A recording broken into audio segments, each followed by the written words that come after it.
has concluded. Questions without notice. The Leader of the Opposition. Thanks, Mr Speaker. My question is to the Prime Minister. Today, a majority of the House voted against the Prime Minister, not once but twice. Hasn't the Prime Minister lost control of the House, lost control of his senators and lost control of his government? The Prime Minister has the call. No. The member for Curtin. Thank you, Speaker. My question is to the Prime Minister. Australia has fared better through the pandemic than virtually all advanced economies, and as our recovery progresses, we are faced with the opportunity to use this success to build a stronger economy and build new opportunities and pursue new opportunities. Will the Prime Minister please inform the House how the Morrison government is doing exactly this so we can look forward ahead to our future with confidence? The Prime Minister has the call. Thank you, Mr Speaker, and I thank the member for Curtin for her question. Mr Speaker, another milestone has been reached, and that is that now more than 90% of Victorians, Mr Speaker, have now been vaccinated aged over 16. This is a significant achievement by the people of Victoria, Mr Speaker, and I want to thank all of those in Victoria for rolling up their sleeves, getting vaccinated and pushing through what they have experienced the hardest of this pandemic, Mr Speaker, the hardest of this pandemic. And I thank them for pushing through, and I know that this will be a moment that they can savour. Mr Speaker, the national plan for Australians to safely open so they can remain open safely, Mr Speaker, that national plan which gets us open safely so we remain safely open is working, and we're seeing it again with these achievements in Victoria today, as we're already seeing South Australia have an open up this week, and the return of students, Mr Speaker, and of course of skilled migrants, and the opening up to Japan and Korea and Singapore, which is already underway. And Mr Speaker, over the course of this pandemic, what really matters is we have one of the lowest fatality rates in the world as a result of our response to COVID. We have one of the strongest economies of the advanced world, Mr Speaker, in how we've come through this pandemic, and we now have, as Victoria have demonstrated again, we have one of the highest vaccination rates in the world. Now, Mr Speaker, that sets Australia up. Australians have worked hard to achieve that, to set up, Mr Speaker, the opportunity that we now have to secure Australia's economic recovery. And, Mr Speaker, those opposite might want to play games in this parliament, Mr Speaker, but we are very focused on securing the economic recovery for Australians. That's what our focus is, Mr Speaker. That's where we're looking, Mr Speaker. We're looking forward for that economic recovery which Australians are depending on and Australians are relying on. That is the most important issue, Mr Speaker, that my government continues to pursue, that our government, working together, is pursuing to ensure the jobs and the skills and the investment, Mr Speaker, and putting downward pressure on the cost of living. That is what the Australian people are expecting from their government, and it is being delivered. Mr Speaker, we are driving investment through our instant asset write-off. We are increasing jobs, Mr Speaker. We're boosting skills. Some 217,000 people in trade apprentice training, Mr Speaker. We've got lower taxes. We've got 1 million people working back in manufacturing right now. We're getting electricity prices down, Mr Speaker, because this is what matters to Australians. Their jobs, Mr Speaker, their economic futures, their ability to be able to plan for their own future with confidence. And you cannot take the economic recovery for granted. Mr Speaker, you cannot take it with the challenges that Australians are facing. Our government has demonstrated our economic management credentials, Mr Speaker, and that's what can give Australians confidence. The Leader of the Opposition. Thanks, Mr Speaker. My question is again to the Prime Minister. A majority of Australians and a majority of their representatives in this House of Representatives want an anti-corruption commission now. Why has the Prime Minister refused to act for more than 1,000 days? The Prime Minister. Mr Speaker, the legislation that we have released sets out our plan for such a commission, Mr Speaker. It's been out there for some time. And, Mr Speaker, those opposite oppose it. They don't support our plan for a Commonwealth Integrity Commission. They oppose it, Mr Speaker. Our legislation is out there for you all to see, and it's there, Mr Speaker, and if the opposition wish to support that legislation, then they should do so, Mr Speaker, and we can legislate it. But those opposite do not support our laws to introduce a Commonwealth Integrity Commission. Instead, Mr Speaker, those opposite want to support the sort of show in New South Wales, Mr Speaker, which has seen the most shameful attacks on the former Premier of New South Wales, Gladys Berejiklian, Mr Speaker. What was done to Gladys Berejiklian, the people of New South Wales know, was an absolute disgrace, Mr Speaker. Order. And I'm not going to allow, Mr Speaker, Member for Shortland. I'm not going to allow that sort of a process which seeks to Mr Speaker, seek to publicly humiliate people on matters that have nothing to do with the issues which are before such a commission, to see those powers abused, Mr Speaker, and seek to reduce the integrity of people like Gladys Berejiklian, Mr Speaker. The Australian people know that the former Premier of New South Wales was done over, Mr Speaker, by a bad process, Mr Speaker, and an abuse. Order. Now, Mr Speaker, I'm not going to have a kangaroo court taken into this parliament, The Mr. Prime Minister Speaker. will resume his I'm seat. not- The Prime Minister will resume his seat. The member for Shortland is warned. The Prime Minister has the call. Thank you, Mr Speaker. These matters should be looking at criminal conduct, Mr Speaker, not who your boyfriend is, Mr Speaker. That's what it should be. These things should be looking at criminal conduct. Now, those opposite know all about criminal conduct, Mr Speaker, because too many of their colleagues in the New South Wales Parliament have ended up in prison, Mr Speaker. Criminal conduct is what this should look at, not chasing down the alleys of people's love lives, Mr Speaker. The Leader of the Opposition. The Leader of the Opposition. People are loving this. The member for Mallee. Thank you, Mr Speaker. My question is to the Deputy Prime Minister. Our government is rebuilding this nation. Whether it's in our most heavily populated cities or in remote corners of the country, we are delivering the infrastructure all Australians need and deserve. Will the Deputy Prime Minister update the House on the steps the Morrison-Joyce government is taking to achieve this, and is the Deputy Prime Minister aware of any alternative policies? The Deputy Prime Minister has the call. Well, Mr Speaker, I thank the honourable member for her question and note the immense work that she's done for the people in the seat of Mallee. I note the work that she's done to this day, and she's achieved in excess of $1.1 billion worth of infrastructure of total federal contributions that have happened in the seat of Mallee. I note the work that she's done for the Henty Highway from Horsham to Warrnambool. I note the work that she's done on the Western Highway upgrade from Stawell to the South Australian border. I know the work that she's done on the Calder Highway, northbound overtaking lanes at Hattah, on the Calder Highway in further overtaking lanes on the Calder Highway north of Hattah. Mr Speaker, I note the work that the member for Mallee has done on the Sunraysia irrigation scheme, Sunraysia modernisation project. I note the work that she continues to do, and by reason of being a regional member, Mr Speaker, I note that she is welcoming of the new appointments to the Infrastructure Australia Board. Ms Vicky Mayer, Councillor Bonette Mead, Ms Amanda Cooper, Ms Elizabeth Schmidt, Dr Vanessa Guthrie, Mr Robert Moffat and, of course, Mr Cole Murray. Mr Speaker, this allows us to have a board that is both 50% women, 50% men, and I think that is a very good outcome.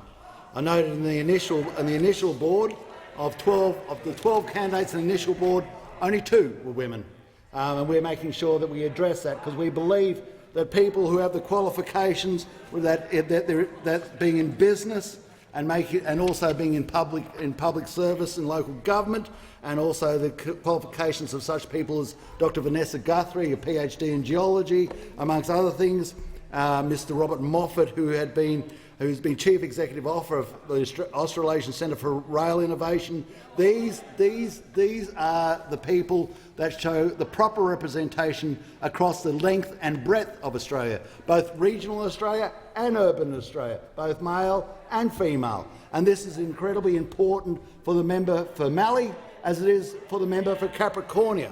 We acknowledge the work that continues to be done in things such as we drive forward to get Emu Swamp Dam built at Stanthorpe. And I noted today correspondence that we must drive the Queensland Government to get that project completed. We also note that the projects such as Dungowan Dam, we are looking forward, and I've been having strong conversations with the Deputy Premier, Paul Toole, to get that from studies to actual construction, because it is vitally important that we build the infrastructure to make this nation strong.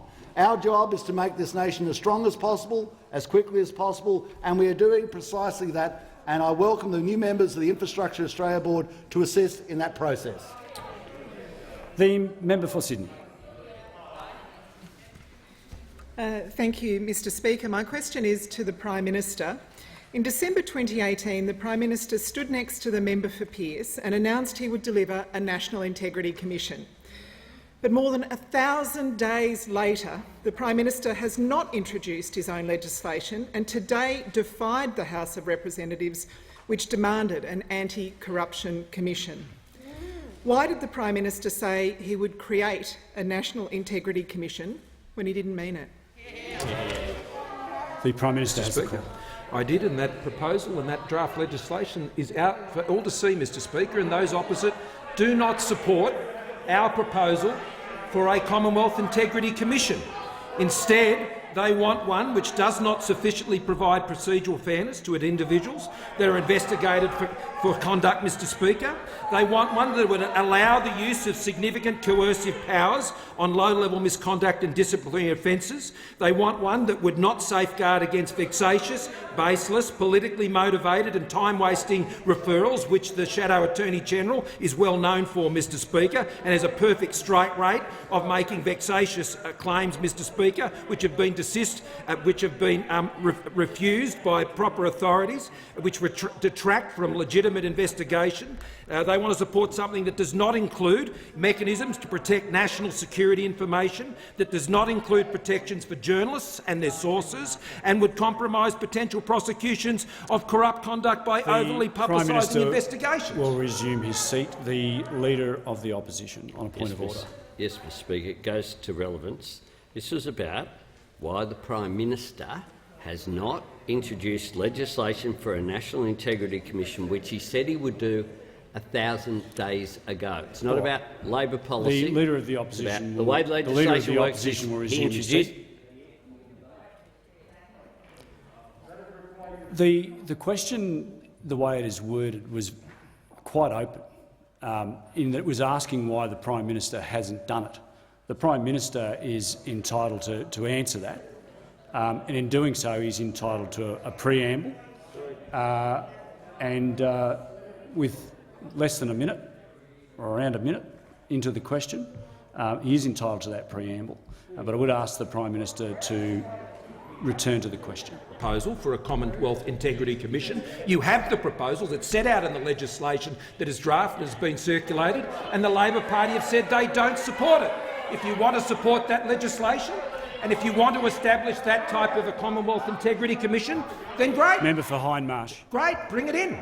Mr Speaker, indicate that support for such a Commonwealth Integrity Commission as we have proposed it, and you will have our support to proceed. But, Mr Speaker, I'm not going to get into the political gamesmanship of the Leader of the Opposition, who is so interested in the theatre of this place that he forgets the real issues facing the Australian people.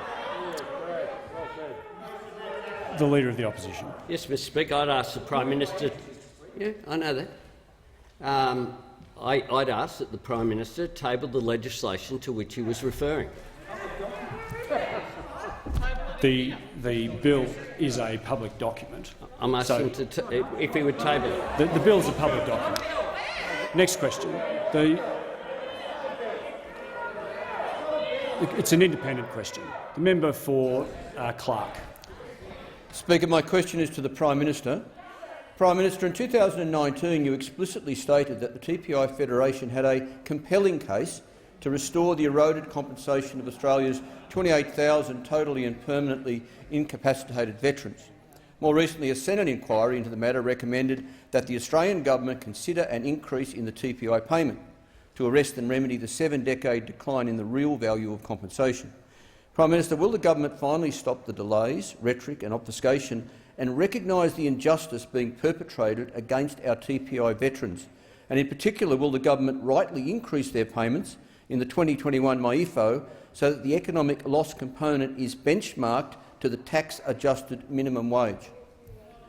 The Prime Minister has the call. Speaker, and I thank the member for his question and his keen interest in this issue.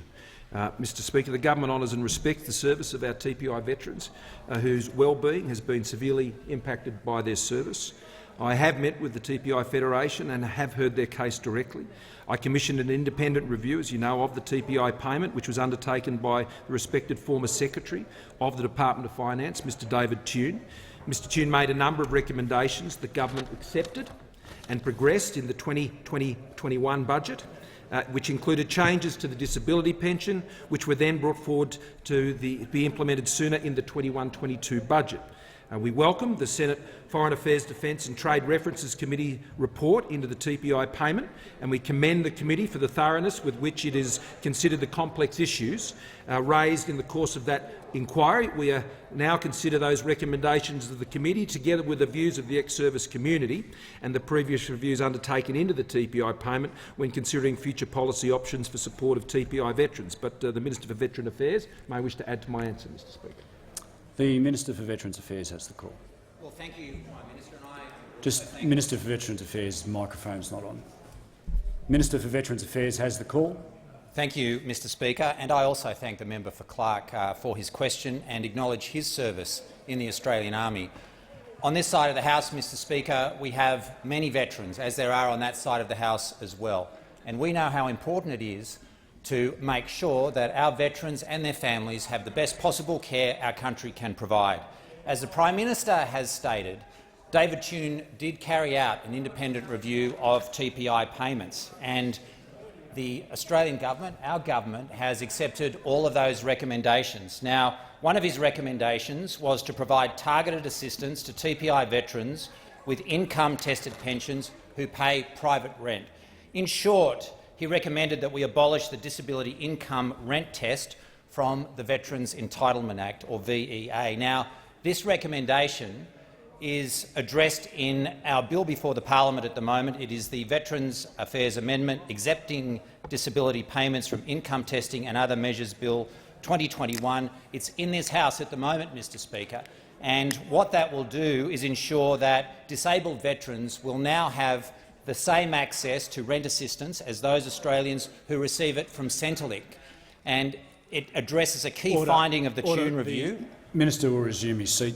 The member for Clark. Speaker, on relevance, the question goes to the issue of the erosion in real value of the TPI pension over 70 years, which I understand now is only about 60% of its value in real terms compared to its origin and intention. The member for Clark has raised his point of order. It's not an opportunity to relitigate the question.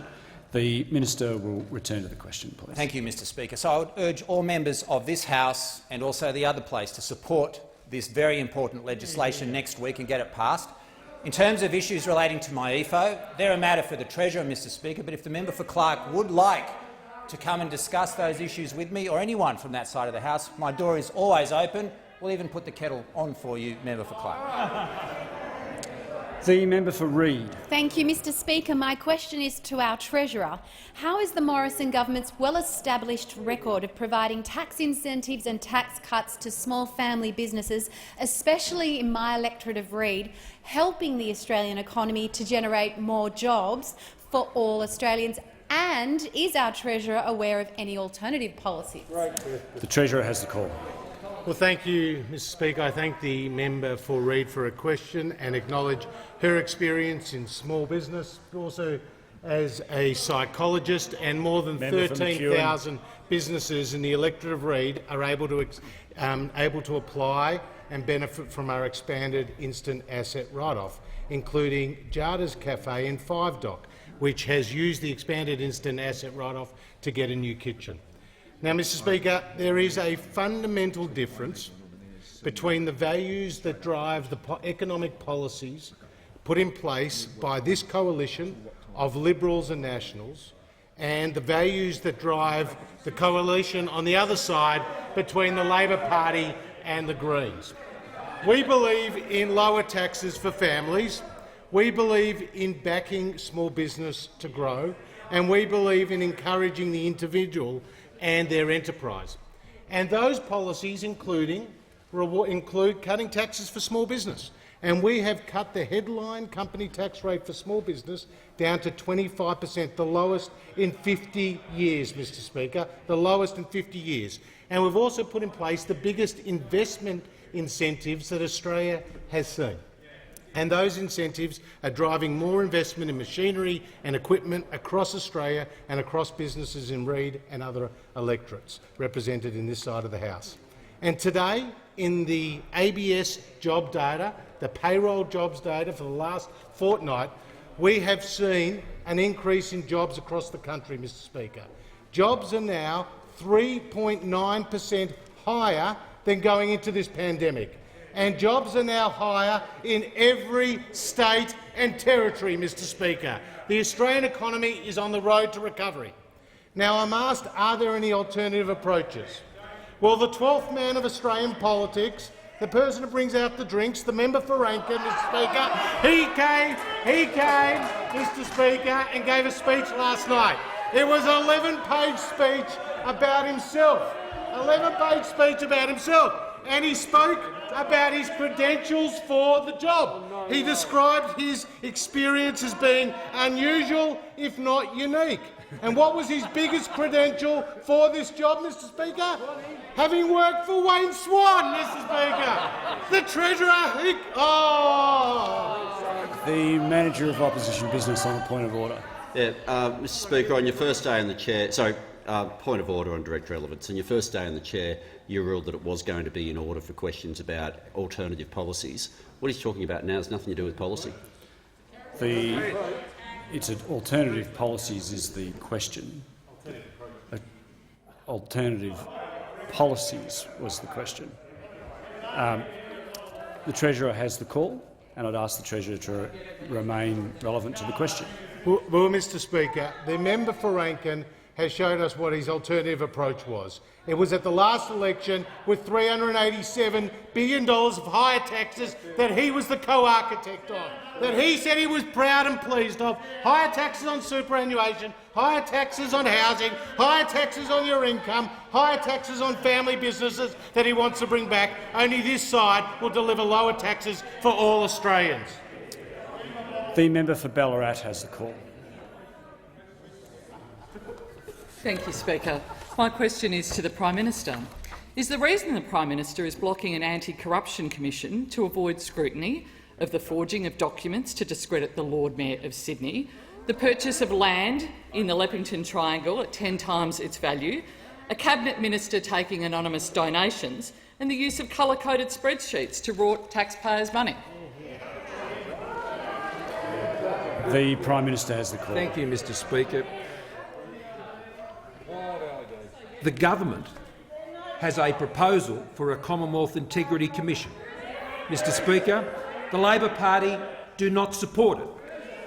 The government has funded nearly $150 million to support the establishment of a Commonwealth Integrity Commission. Mr Speaker, our proposed commission will investigate specified criminal corruption across the whole of the public sector, including parliamentarians and their staff. It will have two divisions. The Law Enforcement Integrity Division would have the same function as ACLI. The Public Sector Integrity Division would be able to investigate allegations of criminal conduct in the rest of the Commonwealth public sector, as well as higher education providers and research bodies that receive Commonwealth funding. Our proposed commission will have a full suite of powers to invest corrupt conduct, including to require people to give sworn evidence at hearings, to confiscate people's passports by court order, to search people's houses and seize their property under warrant, and to conduct a search of a person under warrant, and, where necessary, to tap phones and use other surveillance devices to investigate them. The Commonwealth Integrity Commission's proposal that we put forward and the Law Enforcement Integrity Division will be able to hold public hearings. Now, that's our proposal, Mr Speaker. Why don't the Labor Party support it? Why don't they support it, Mr Speaker? Why will this has been out for public consultation for a long time. Even the draft legislation is there before them, Mr Speaker, but they don't want a Commonwealth Integrity Commission. They want a Commonwealth Kangaroo Court, Mr Speaker. A kangaroo court, Mr Speaker, that can go and pry and pursue political vendettas, Mr Speaker, as we've seen in New South Wales, Mr Speaker, with the disgraceful treatment of the former Premier of New South Wales, Gladys Berejiklian, who was chased out of office before that even made a finding, Mr Speaker. Before even a finding. Now, the Leader of the Labor Party may support what was done to Gladys Berejiklian, Mr Speaker, but I do not. The member for Higgins has the call. Order. Order. Order. Thank you, Mr Speaker. My question is to the Treasurer. Will the Treasurer remind the House how the Morrison government's tax-cutting agenda will abolish an entire personal income tax bracket and how it has ensured small business tax rates as now at 50-year lows? How do measures like these strengthen our economic recovery, and is the Treasurer aware of any alternative approaches? The Treasurer has the call. Well, thank you, Mr Speaker. Oh, jeez. I'll hear the Manager of Opposition Business. Mr Speaker, previously, as I referred to in the previous point of order, you ruled that alternative policies were going to be allowed. Yes. This now doesn't refer to policy at all. Yes. It refers to simply approaches. And I'm trying to work out how this could possibly be within the responsibility of the minister, which is all that we're allowed to ask in terms of questions. I'm going to allow the question. It is in order. My view is that the issue of the question of alternative approaches is a reasonable question, and I'll give the call to the Treasurer. Well, thank you, Mr Speaker. Clearly the Labor Party doesn't want to hear the truth about their own policies, Mr Speaker, and their own approaches. Now, I would like to thank the member for Higgins for her question, acknowledge her experience as a paediatrician, as a world-leading medical researcher, and as someone who supports small business across our electorate. More than 25,000 small businesses in the electorate of Higgins are eligible for the expanded instant asset write-off, like a local snap printing business that was able to buy a new printer, Mr Speaker, and support their 4 employees with our new business investment incentives that we've announced in recent budgets. Now, Mr Speaker, Australia has encountered the biggest economic shock since the Great Depression with COVID-19. We saw some forecasts last year that the unemployment rate could reach as high as 15%. That's more than 2 million Australians who are unemployed. And we know that the experience of previous recessions in the 1980s and the 1990s was a scarring of the labour market, where it took between 8 and 10 years to get the unemployment rate back to where it was before those recessions. Well, this time round, the experience of the Australian labour market and the experience of the Australian economy has been very different. Mr Speaker, it took just over a year to get the unemployment rate back to where we were. And today the unemployment rate at 5.2% is lower than when we came to government. And we've seen today payroll jobs up, and we've seen across every state and territory in the Commonwealth jobs are now higher than when we were going into the pandemic. And one of the reasons is because of our policies to drive down taxes, for families by legislating to abolish a whole tax bracket, the 37 cents in the dollar tax bracket, and also putting in place a small business tax cut down to 25%, which ensures that small business taxes are now their lowest in 50 years. And this is helping to create jobs. Now, I'm asked, are there any alternative approaches? Well, we know that those opposite at the last election took $387 billion of higher taxes.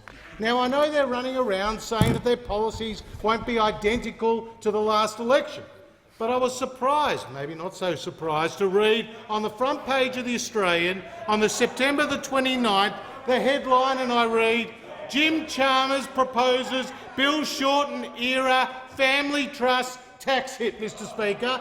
A $27 billion hit on family businesses. They cry cockerel tears for small business. There's only one side of this House that support the small business, and that's the Liberals and Nationals in this coalition.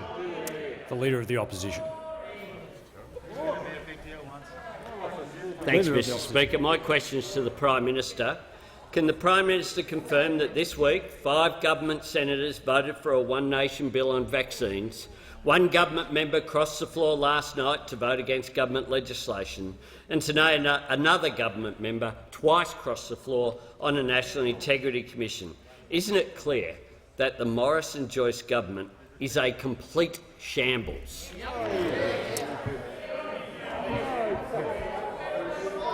The Prime Minister has the call. Mr Speaker, the Leader of the Opposition has been in this place a very long time. Mr Speaker, the Leader of the Opposition is obsessed by the games that go on in Canberra, Mr Speaker. He's totally obsessed about it. Absolutely obsessed about it, Mr Speaker. He's so focused about what's going on down here in Canberra, Mr Speaker, that what he can't hear, what he fails to hear, Mr Speaker, is what is going on around the rest of this country and where their focus is. Because where their focus is, Mr Speaker, is this. Their focus, Mr Speaker, is how is the economic recovery going to be secured, Mr Speaker, and that's what our government is focused on. Our government is focused on, Mr Speaker, ensuring that electricity prices have been coming down. Our government has been focused on making sure that we've got 217,000 apprentices in trade training, which is the highest level we have seen on record since they were kept in 1963.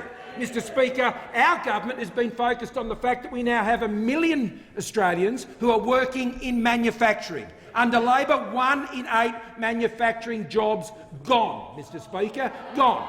Absolutely gone. Our government is focusing on ensuring we have reliable and affordable energy. So we're building a gas-fired peaking plant up in Kurri Kurri, Mr Speaker, to ensure that the people of the Hunter Valley can have those jobs and support the heavy industries and keeping electricity prices down. And, Mr Speaker, the Labor Party is opposing it. Mr Speaker, our government is focusing on ensuring we're helping Australians get into home ownership. And 320,000 Australians, Mr Speaker, have been able to get into home ownership since I was elected as Prime Minister 3 years ago, Mr Speaker, on the basis of the policies that we've put into this place. Getting Australians into homes, getting electricity prices down, getting Australians into jobs, leading Australia through one of the worst pandemics we've seen in 100 years, Mr Speaker. One of the highest vaccination rates in the world, Mr Speaker. One of the strongest economies coming through, Mr Speaker, the pandemic, and of course one of the lowest fatality rates. And then there's the security issues we face in this region, which are going on even as we speak right now in our own region, Mr Speaker, where Australia has provided the strength, Mr Speaker, to stand up to those who would seek to coerce us, to stand with our allies and our partners, Mr Speaker, to gain access to the defence technology, which means we can have nuclear-powered submarines, Mr Speaker, which those opposite would never dare to even ask for, Mr Speaker, let alone understand why it was necessary, and have been quibbling over it ever since, Mr Speaker, even backing other overseas countries as they've attacked Australia's capability to perform on that front. Mr Speaker, it takes strength to be in this job, a strength that the Leader of the Opposition does not hold and does not understand. Just before I call the member for Longman, I would just ask members, particularly on my left, to keep the level of interjections down. The member for Longman has the call. Thank you, Mr Speaker. My question is to the Minister for Industry, Energy and Emissions Reduction.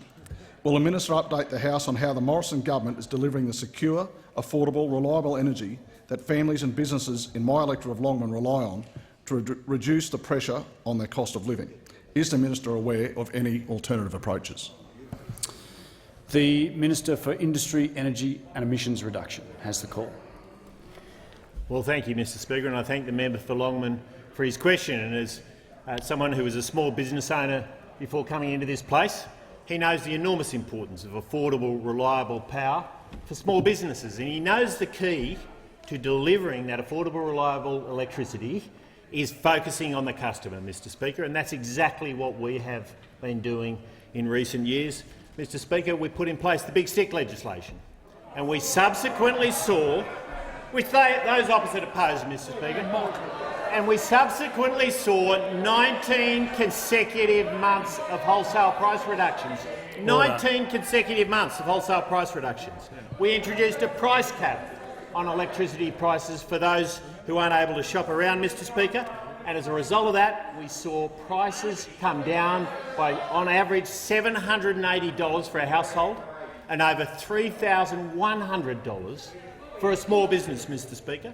And we've seen gaps in the market that we've filled, Mr Speaker, 2,000 megawatts in Snowy 2, and of course over 650 megawatts at Kurri Kurri in the Hunter Valley that those opposite have opposed as well, Mr Speaker. Now, under our government, we've seen average wholesale prices, which make up over a third of an electricity bill, down more than 22% in the last 12 months and more than 63% in the last 2 years. And the ABS CPI data tells us that we've seen 11 consecutive quarters of retail price reductions, Mr Speaker. And today we see a report from the AEMC that tells us we can expect another 6% price reduction, retail price reduction, in the coming years, Mr Speaker. Now, this is all about putting customers ahead of other interests. But I am asked about alternative approaches. When those opposite were last in government, they put in place an alternative approach, Mr Speaker, and it saw a doubling of electricity prices. A doubling of electricity prices. Every quarter those opposite were in power, the price went up according to the ABS. Every quarter, Mr Speaker. Every single quarter. They're opposing the job-creating investments in the Hunter Valley, Mr Speaker. They opposed many times over the big stick legislation. And there's one thing you can be absolutely sure of, Mr Speaker, absolutely sure of: you will pay more for electricity under Labor than under this side of the parliament, Mr Speaker. We will always stand up for Australians ahead of other interests. Those opposite won't. We fight every day for a fair deal for Australians on electricity prices. The Deputy Opposition Leader. Thank you, Mr Speaker. My question is to the Prime Minister. Can the Prime Minister confirm this week he has been forced to correct himself twice over the Hawaiian holiday he took while Australia burned, denied ridiculing electric cars despite saying they would, quote, end the weekend, and claimed he was not aware he had said Shanghai Sam 17 times? If the Prime Minister has no regard for what he said in the past, why should Australians have regard for what he's saying now? The Prime Minister has... Mr Speaker, the opposition are demonstrating once again, frankly, just how petty and small they are. Honestly, Mr Speaker, if you've got a small question to ask the opposition, because they only deal with small questions, Mr Speaker. If you've got a big question about what's going to happen with the economy, how are we going to guarantee national security, Mr Speaker, how are you going to cut taxes, put pressure downward on cost of living and get electricity prices down, how are we going to get more people in trades training and ensure the 1 million people who are working in manufacturing are staying in those jobs? Well, our government's got the answers to those, Mr Speaker. Those opposite think whinging and whining and sledging is a recipe for getting into government, Mr Speaker. But it's not. You've actually got to have policies, Mr Speaker. You've actually got to have plans.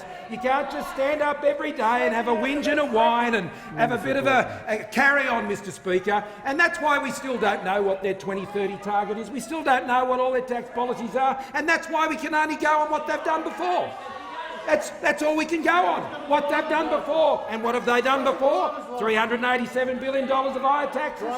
They put a carbon tax on when they were last in government, Mr Speaker. They cut defence spending, Mr Speaker, to the lowest levels as a share of our economy since prior to the Second World War. They lost control of our borders, Mr Speaker. You want to talk about losing control? They lost control of our borders, Mr Speaker, and the Leader of the Opposition was front and centre when the weakness of that government was displayed. Prime Minister will resume his seat. The Manager of Opposition Business on a point of order. Direct relevance. I'm struggling to work out how this is even remotely close to the question. Well, the question was asked in a manner as to why should Australians listen to the Prime Minister now. That was the last question. the Prime Minister is entitled to respond that appropriately. Thank you, Mr Speaker. And the other reason that I believe and know that Australians are listening is because this government knows how to stand up for their interests and stand up to those, Mr Speaker, who would seek to compromise their interests, Mr Speaker. I know and our government knows how to stand up to those countries not too far from here would seek to coerce us and interfere, Mr Speaker, in our country, in our universities, Mr Speaker, in our laws, and seek to affect us in trade and other forums, Mr Speaker. We know how to do that. We know how to call out action when it comes to human rights abuses overseas. We're not afraid to do that, Mr Speaker. We're not afraid to stand up to the bullies and the bigots and the bots, Mr Speaker, who get on social media and try to troll those of religious faith, Mr Speaker. We're very happy to stand up to whether it's been the big banks, the big energy companies, the multinationals, the big digital platforms, when we've had to take them on, and we have, Mr Speaker. I'll tell you what, Mr Speaker, we've also been prepared to stand up to the organised criminal gangs, Mr Speaker, and take them down. We've stood up to the people smugglers, Mr Speaker, and we'll stand up to all of those who seek to compromise the interests and the affairs and best interests of our nation, Mr Speaker. It takes strength to lead this country, Mr Speaker, a strength the Leader of the Labor Party does not possess in his very— Prime Minister will resume his seat, and I give the call to the member for Robertson. Thank you, Mr Speaker. My question is to the Assistant Treasurer, Minister for Housing, Minister for Homelessness, Social and Community Housing. Will the Minister please update the House on how the Morrison government's housing policies have supported Australians into home ownership and how they are playing a key role in Australia's economic recovery, and is the Minister aware of any alternative approaches? The Assistant Treasurer, Minister for Housing, Minister for Homelessness, Social and Community Housing has the call. Thanks very much, Mr Speaker, and can I thank the member for Robertson for her question. She has had an enduring commitment and dedication to home ownership, to aspiration and to first home buyers, as does our Prime Minister. And at the last election, Mr Speaker, there was a real choice for Australians. On one hand, first home buyer, a focus on first home buyers, aspiration. On the other hand, with the Labor Party, we had politics of envy and really no strategy for home ownership. Now, Mr Speaker, since the last election, the government has put in place a number of programs to support first home buyers, to support the residential construction industry and to support home ownership. Whether that be the Home Builder program, $25,000 grants to encourage people, to help people purchase a new home. Whether it's our home guarantee schemes, which include the First Home Loan Deposit Scheme, which has helped first home buyers purchase a home with a deposit of as little as 5%, or our Family Home Guarantee, which we announced in the budget, which is assisting single parents, predominantly single mothers, purchase a home with a deposit of 2%, or the First Home Super Saver scheme, which helps first home buyers accelerate their savings, because we know getting the deposit together is the hardest part of purchasing a home. Now, Mr Speaker, this week we released data that is very encouraging. It shows that amongst those 4 programs since the last election, 320,000 Australians are in a home today directly because of one of those programs put in place by our Prime Minister and this government. 320,000 Australians. That means, Mr Speaker, for every single person in this chamber today, you will have on average more than 2,000 people in your electorate who are in a home thanks to the Morrison government. Now, Mr Speaker, I'm asked about alternative policies or alternative approaches. And, Mr Speaker, very disappointingly, we didn't get much help from the Labor Party during the pandemic, and the Home Builder program was a prime example of that. We have had 135,000 home builder projects, 135,000, and it was opposed by the Labor Party. The Home Builder program was opposed by the Labor Party. The Treasurer will resume his seat for one moment. The member for Lawler is warned. The Assistant Treasurer has the call. Well, Labor's very touchy about their record on this because they opposed the Home Builder program and criticised it every single day.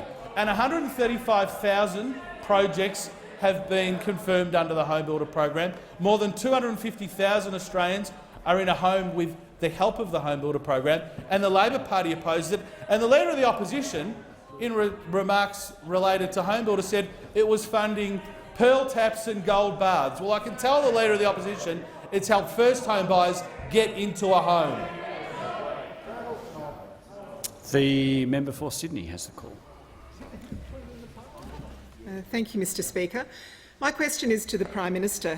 The Prime Minister says he cares about university research, but he abandoned universities during COVID, leading to 40,000 job losses, including 7,000 researchers.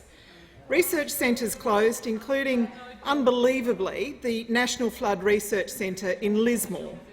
Why does the Prime Minister say he cares about university research when he obviously doesn't? The Minister for Education has the call. Well, thank you, Mr Speaker, and can I thank the Shadow Minister for her question. And I believe actually this is the first education question that she has asked since November last year.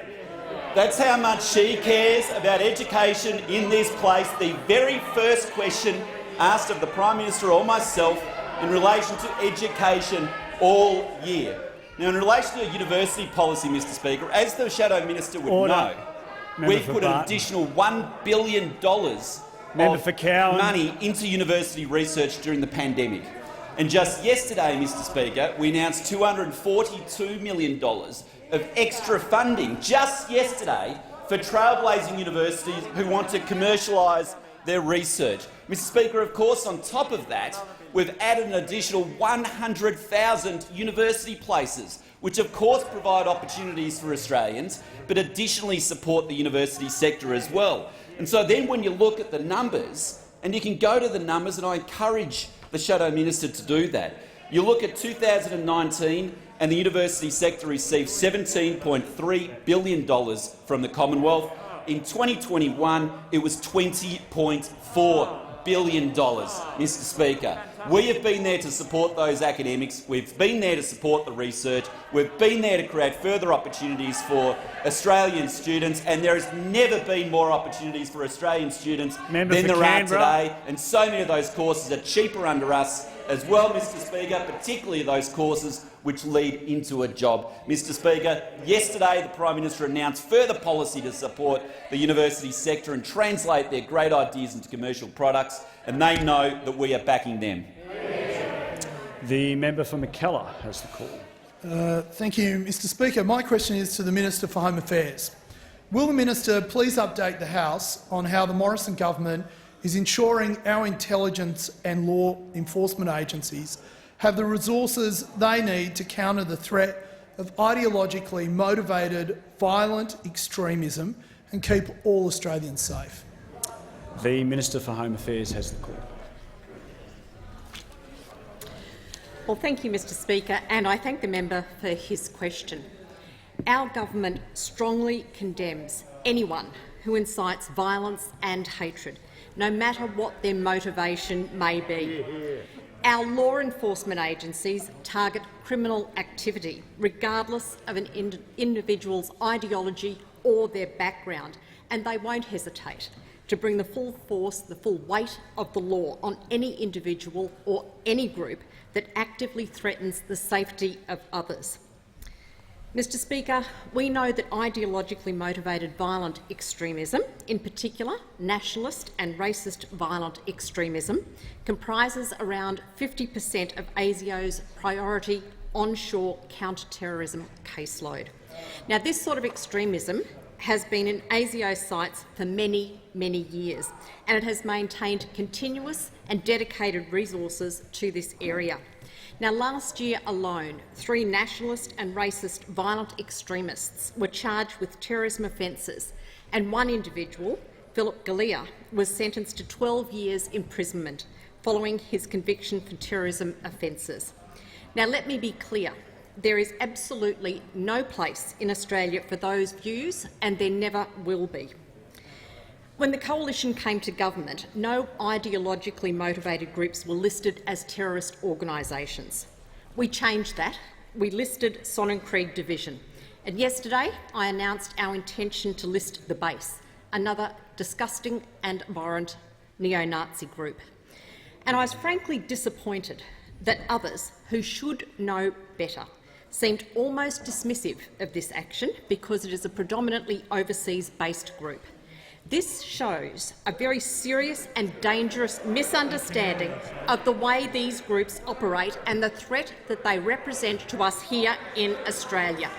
We know this is a global problem, and our goal is to stop Australians being recruited to these evil causes. Member for Chifley. We've seen that threat so close to our shores with the horrific Christchurch terrorist attack, and we as a government acted very quickly, very swiftly, as a founding member of the Christchurch Call to Action to establish the Task Force to Combat Terrorism and Extreme Violent Material Online. The Morrison government is always going to focus on protecting Australians and our way of life here. We will always focus on keeping Australians safe and secure, because serious issues like the safety and security of Australians are what we all should be focused on in this place. These are the serious issues that Australians expect their parliament to focus on, and they expect everyone in this place to be focused on. Order. The member for Maribyrnong has the call.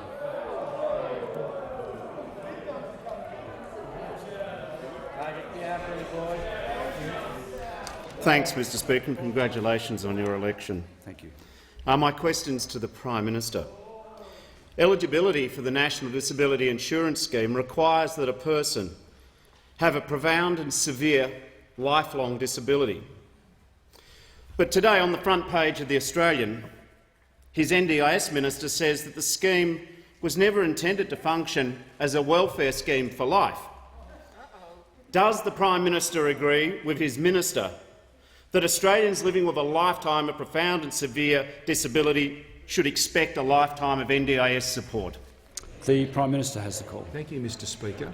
The member may not be aware, but that reference in that article has actually been withdrawn by the Australian because, as the minister was able to establish, that's what I'm advised, that that statement was not made about referencing welfare, Mr Speaker. So he may not be aware of that, and so I can understand why he would ask that question on that basis, because I don't believe that the NDIS is welfare.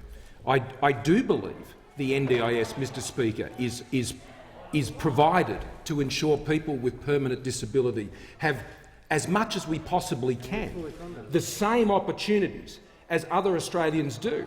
Mr Speaker, I have been a supporter of this initiative from the outset. I have supported it, Mr Speaker, in opposition when it was brought forward by those opposite when they were in government.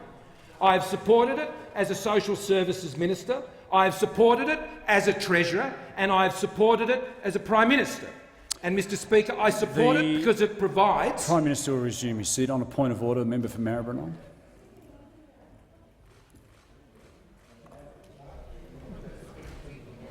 Just on relevance, I just checked the updated Australian reference, and the updated Australian reference says the minister did call it welfare. The Prime Minister saying it's not welfare. Who's right, you or your minister? Well, this is not an opportunity to ask a supplementary question, but the point of order is on a point of relevance. The Prime Minister is being relevant. The Prime Minister has the call. Well, thank you, Mr Speaker. Order. In the previous article, just to assist the member, the statement "welfare scheme for life" was put in inverted commas, i.e. to indicate a quote. A quote. That is not in the updated document, Mr Speaker. There is no quote marks in relation to that statement. There is no quote marks in relation to that statement, and so the suggestion that the member has made based on this is incorrect. But, Mr Speaker, regardless, let me be very clear. Let me be very clear, Mr Speaker. The NDIS the Prime Minister will is just not resume welfare. his seat for a moment. Please, the Prime Minister will just resume his seat for a moment. The level of interjections is too high on my left. The Prime Minister has the call. Mr Speaker, the NDIS is not welfare. I've never believed it is, and I never will. and I've supported every single day. I've been here as it's been brought into this chamber many years ago by those opposite, and I believe it should be a matter of bipartisan support continuing as it was when it was introduced, Mr Speaker, as it was when it is introduced. And that is certainly the approach I have taken in opposition and in government as a minister, a treasurer and a Prime Minister, Mr Speaker, and I will continue to. It is providing Australians with disabilities with opportunities that when they were growing up, people of our generation would never have dreamed of. And I think that says marvellous things about our country. It is a very demanding scheme in terms of its fiscal cost. And Australians are bearing that cost, and we will continue to, Mr Speaker. And we need to ensure that it's run efficiently, and we need to ensure that it isn't subject, Mr Speaker, to any form of abuse, because by protecting it against abuse, we are protecting the people who it's intended to support. So, Mr Speaker, let there be no doubt that our government, my government, Mr Speaker, believes in the NDIS, and we've demonstrated that by fully funding it every single day, and we will continue to. The member for Leichhardt has the call. Thank you very much indeed, Mr Speaker. My question is to the Minister for Employment, Workforce, Skills, Small and Family Business. Will the minister update the House on how the Morrison government is acting to strengthen Australian small and family businesses and to create jobs as we recover from the COVID-19 pandemic? The Minister for Employment, Workforce, Skills, Small and Family Business has the call. Thanks, Mr Speaker. Can I thank the member for Leichhardt for his question and his hard work in supporting 14,000 small and medium businesses in his electorate. He's a man who knows how to operate small businesses, having proudly been involved in a crocodile farm in a former life. The member is indeed the King of the North for the parochial and hard-working stand he takes in defending the North. So, Mr Speaker, it's a pleasure to be able to address the House and update the House on not just the green shoots that are growing up in the north because of the hard work of the member up there, but about what happens when we stick to the national plan. We see tourists coming back into cafes in Cairns as well as consumption across the country. In fact, I was recently up in the members' electorate speaking to the members' small businesses, and the message was consistent. Stick to the national plan so that those down south can get up north. Mr Speaker, this government has stood shoulder to shoulder with small businesses across the country during the pandemic, and it's because we know collectively that small business is a big deal, and this side of the House wants to make small businesses bigger. There's over 3.5 million small and family businesses across our great country. They're over 99% of total businesses, and they employ almost half of all Australians, which is why the Morrison government has put in place the largest fiscal supports in history during this pandemic to get Australia's small businesses through. Over $291 billion in direct economic support through key initiatives that impact small business, JobKeeper payments to support employers retain their employees, boosting cash flow measures, the Small and Medium Enterprise Guarantee Scheme, the extension of the instant asset write-off, extended and accelerated income support, early release of super and tax support, and of course for small businesses we've reduced tax from 30% to 25%. And I'm pleased, Mr Speaker, to report to the House and to the member for Leichhardt that the economic plan of the Morrison government is working, jobs are roaring back, and there has never been a better time for Australians to get a job and for Australian small businesses to hire Australians. The Internet Vacancy Index, put out monthly by the National Skills Commission, shows a 7.8% increase last month of number of jobs available. The IVE, the Internet Vacancy Index, has 250,000 jobs, a 13-year high, and there's been 2.64 million jobs advertised over the last 12 months. Australian small businesses, Mr Speaker, know who's got their back, they know they have a choice, and they know the Morrison government will stump for them every single time. The Leader of the Opposition. Thanks very much, Mr Speaker. My question is to the Prime Minister. The report of the independent review into Commonwealth parliamentary workplaces by the Australian Human Rights Commission is due next week. To ensure that there is no delay in any action required to make Parliament a safer place to work. Will the Prime Minister commit to releasing the report in Parliament on the day in which he receives it? The Prime Minister has a call. Consider the report. Thank you, Mr Speaker. Of course the government will consider a report and then we will table it in the normal way that we consider any reports, Mr Speaker. And, Mr Speaker, what I am pleased to say, though, over the course of this year, we have worked very closely with Kate Jenkins, Mr Speaker, and I thank her for the work that she's done. I also thank the Finance Minister, Mr Speaker. The Leader of the Opposition on a point of order Yes, is Mr. Speaker, 15 seconds into the question. Yeah, but the Prime Minister went to, in his answer, went to essentially no.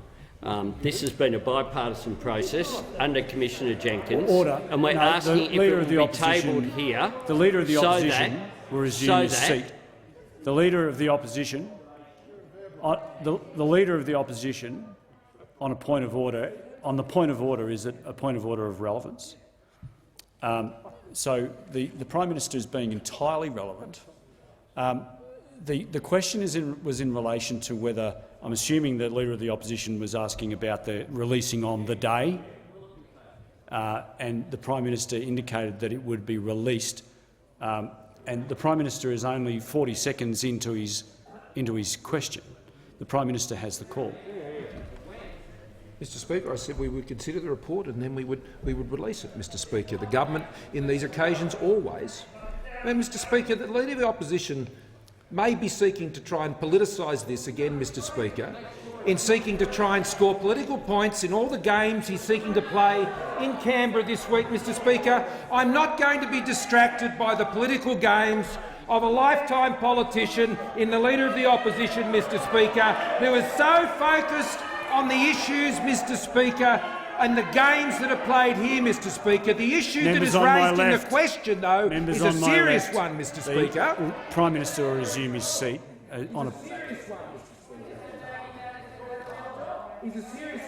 The Prime Minister has the call. Thank you, Mr. It is a serious one, and the government has been considering it seriously from day one, and we have taken action from day one, Mr. Speaker. The work that is done through the Department of Prime Minister and Cabinet, the establishment of the new counselling procedures and the 24/7 call line, the establishment of the independence complaint process, Mr. Speaker, a critical part of what was necessary to keep people who are working in this building safe, in whichever role they work, Mr. Speaker. We've been taking action and we've been putting in place a much improved environment in this place. And I look forward to receiving the Jenkins review, and I look forward to us working together to take further action on it, Mr. Speaker. And I think that will be important. And when we receive that review, we'll make a decision about its release, as we do with every single report, Mr. Speaker. But I would ask the opposition, if you want to work with us on this, then don't play political games in this place with it. The member for Lindsay has the call. Thank you, Mr Speaker. My question is to the Minister for the Environment, representing the Minister for Women. As today is International Day for the Elimination of Violence Against Women, will the Minister advise the House on measures the Morrison government is taking to address this critical issue? The Minister representing the Minister for the Environment, representing the Minister for Women. I'm sorry.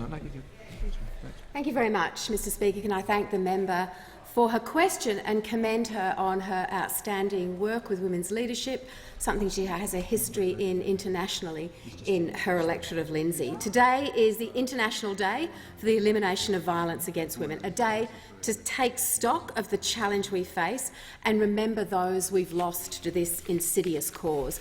As Kofi Annan said, violence against women is perhaps the most shameful human rights violation and is perhaps the most pervasive. It knows no boundaries of geography, culture or wealth.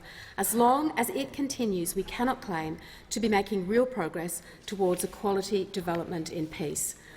Globally, 1 in 3 women aged 15 or older have experienced sexual or physical violence, and 137 women are killed by a member of their family every single day. Closer to home, 68% of women in the Pacific have experienced violence by an intimate partner. In Australia, a woman is killed by a partner every 11 days, and 1 in 5 women over the age of 15 has experienced sexual violence. Mr Speaker, Family, domestic and sexual violence is everybody's business, and it's exceptionally important that we particularly listen this day to the voices of First Nations women and girls in this process. That's why today the government has announced, in conjunction with a number of incredibly strong Indigenous women, our support for the Wiani Yudungani National Summit to amplify the voices of Aboriginal and Torres Strait Islander women and girls. These voices need to be heard to make sure that we have a dedicated action plan for Indigenous women and girls. Their leadership at local level is so important, their empowerment to provide that national platform for healing intergenerational trauma. And this is an area where there is just so much more to do. Our surveys indicate that 1 in 7 Aboriginal and Torres Strait Islander women had experienced physical violence in the past 12 months. Aboriginal and Torres Strait Islander women are 32 times more likely to be hospitalised as a result of that violence than are non-Indigenous women.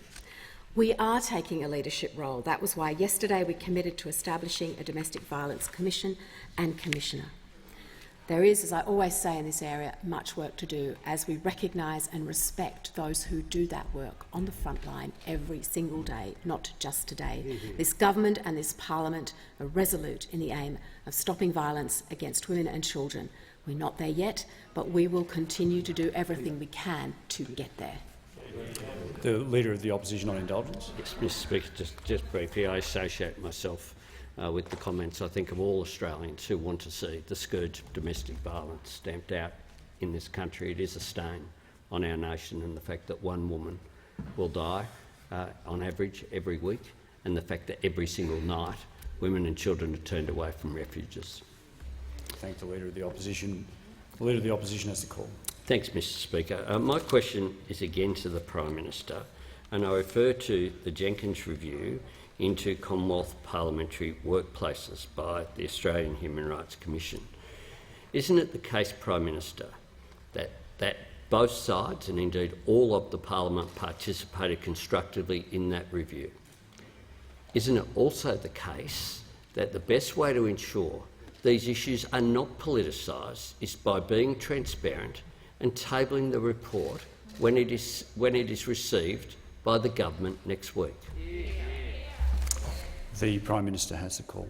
Ask the Special Minister of State also to add to the answer. But, Mr Speaker, as I have just said to the opposition, we have worked together on these issues, and we will continue to work together on good faith on these issues, Mr Speaker.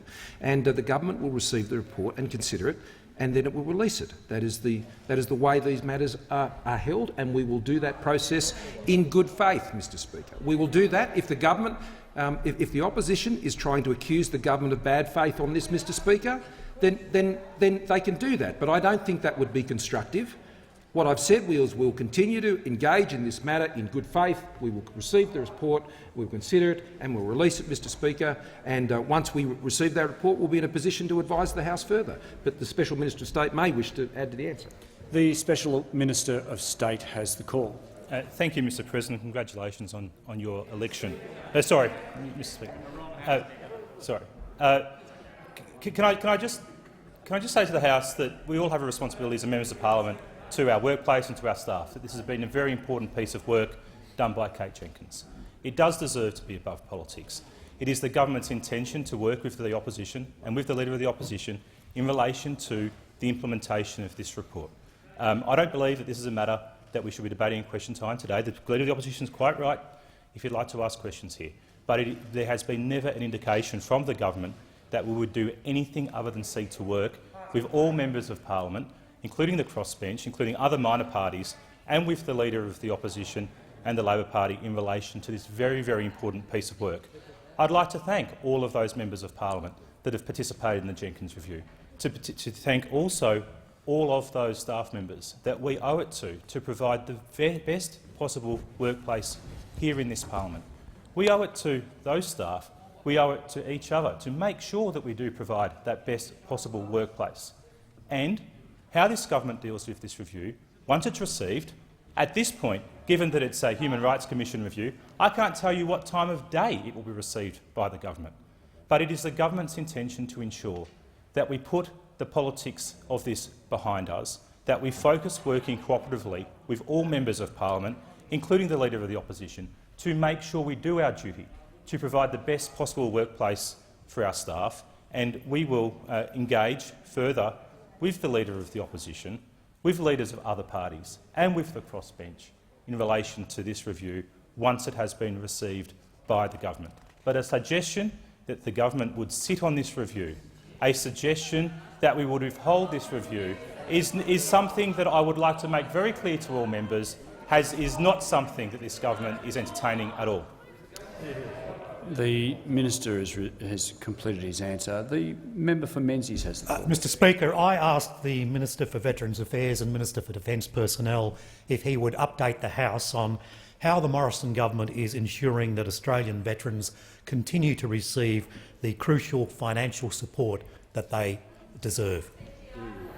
The Minister for Veterans Affairs and Minister for Defence Personnel has the call. Thank you, Mr Speaker, and I thank the member for Menzies for his question. He is, of course, a former Minister for Defence, and he has served his electorate, he has served this parliament, and he has served our nation with distinction, and I want to thank him for that and for his ongoing advocacy for veterans. Mr Speaker, our country asks a lot of those who serve and those who have served our nation in uniform, and we also ask a lot of their families. And so the least that we can do in return, Mr Speaker, is to make sure that they have the best possible care, treatment and support that our country, can provide. That's why this year we're investing $11.7 billion to support 336,000 veterans and their families with care and support, including free mental health care for life. But the work for veteran welfare can never cease, and that's why this week the Assistant Treasurer and I have announced that we're going to pass legislation to ensure that vulnerable veterans affected by the federal court decision known as Douglas will not suffer those adverse effects, and that they won't have extra tax taken out of their fortnightly invalidity pensions, up to $100 per fortnight, that they won't be hit by back tax, and that could affect up to 7,000 veterans, Mr Speaker. We're also going to ensure that those veterans who've had a win and a benefit under Douglas will keep that benefit. Ultimately, this is about ensuring that there's more money going into the pockets of vulnerable veterans, and we'll be working closely with stakeholders to ensure that we can get that legislation right and get it through the House next year. Mr Speaker, tomorrow the Royal Commission into Defence and Veteran Suicide will begin with a ceremonial sitting in Brisbane. And over the coming months, Mr Speaker, the nation will hear evidence which is very traumatic and very tragic, but, Mr Speaker, they are stories that our nation has to hear. And it is my hope, and indeed our hope, that this Royal Commission can be a catalyst for positive change in the treatment of our ADF personnel, veterans and also their families. But I just want to let anyone associated with the Royal Commission or who is following it know that there is support and care and counselling available 24 hours a day, 7 days a week for those who need it. ADF personnel, veterans and their families. They can call Open Arms on 1800 011 046, or for those who want to make contact anonymously, they can call Safe Zone Support on 1800 142 072, and I would encourage anyone who feels in need of that support to reach out, because it is there and we are there for them, Mr Speaker. Well said. Well done. The Prime Minister. Thank you, Mr Speaker. I ask that further questions be placed on the notice paper. Just before honourable members leave the chamber, there are a number of matters I'd like to raise. I won't keep the House too long.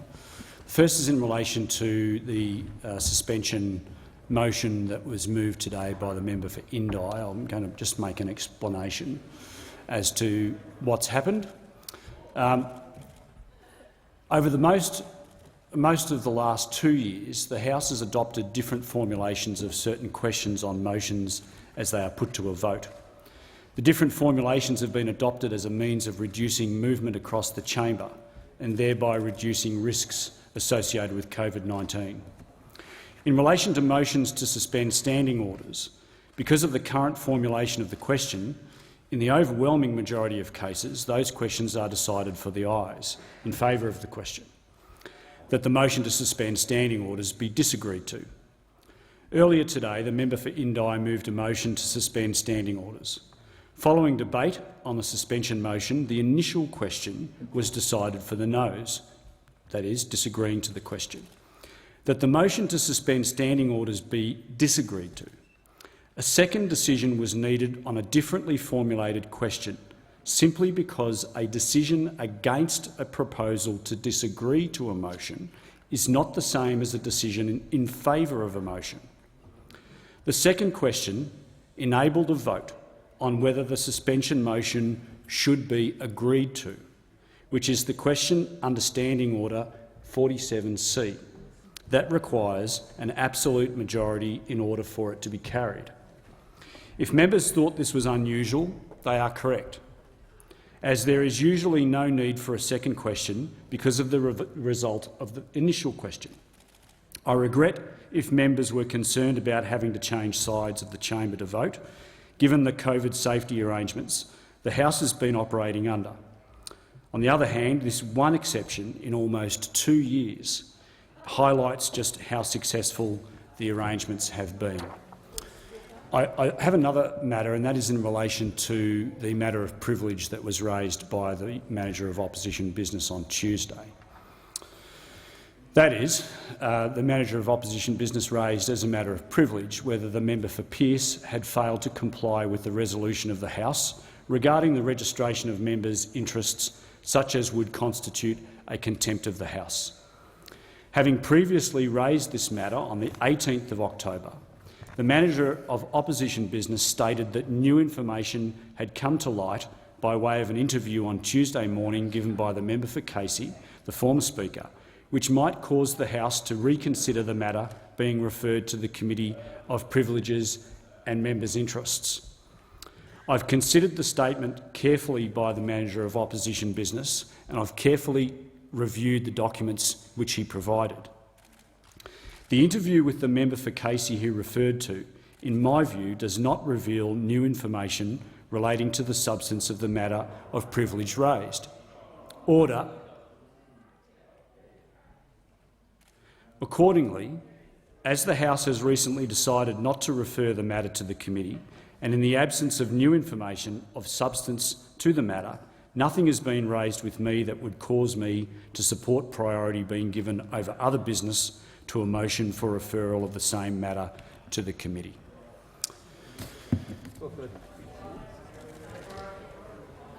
That's all I have. Thank you. The Leader of the House. Thank you very much, Mr Speaker. Documents are tabled in accordance with the list circulated to honourable members earlier today. Full details of the documents will be recorded in the votes and proceedings.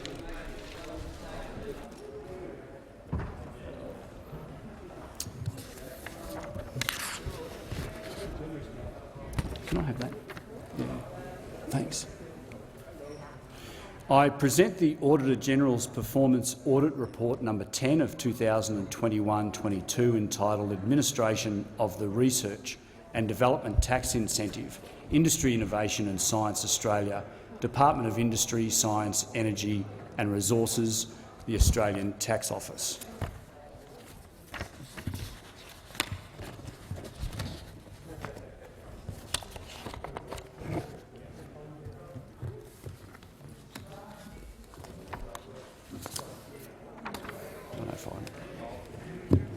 Thanks. I've received a letter from the Honourable the Leader of the Opposition proposing that a definite matter of public importance